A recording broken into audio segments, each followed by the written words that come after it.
Dans le parc Villegenis, il y avait une vraie glacière qui datait du XVIIIe siècle.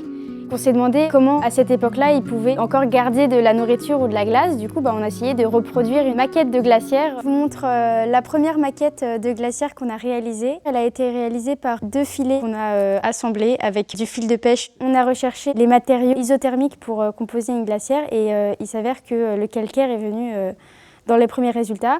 On a vu que la paille était également isothermique, donc on en a rajouté à l'intérieur. On a remarqué que cette maquette ne tenait pas trop debout, se déformait et en plus l'intérieur ne permettait pas l'utilisation d'une partie électronique.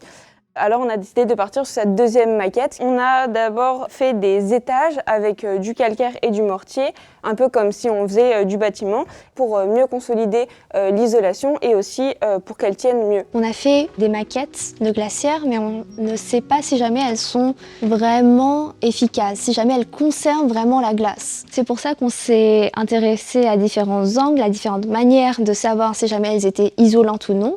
Notamment, on a vu d'un point de vue physique avec la thermodynamique.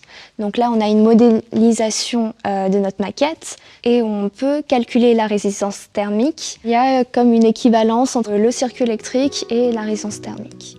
L'IA nous a permis de trouver notamment les matériaux. Après, elle nous a pas servi qu'à ça. On a aussi trouvé nos formules.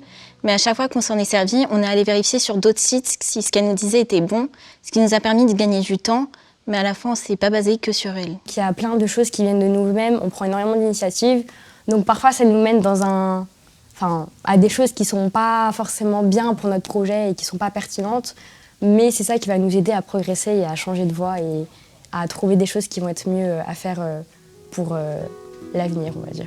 Au bout de 2 ans de travail, on s'est dit que ça pouvait être une bonne idée de commencer à partager notre projet. Durant le projet, on avait déjà créé 2-3 petites vidéos, mais qui n'étaient pas forcément très élaborées. Et dans le cadre d'un concours, du coup, on a dû créer une vidéo de 5 minutes. C'est très scientifique et pour que ça soit vraiment ouvert à tout le monde, il fallait mettre un peu notre petite touche et on est un peu les folles du groupe. Donc, on s'est dit qu'on allait mettre de l'humour. Du coup, on a fait notre texte au feeling, un peu comme on le ressentait.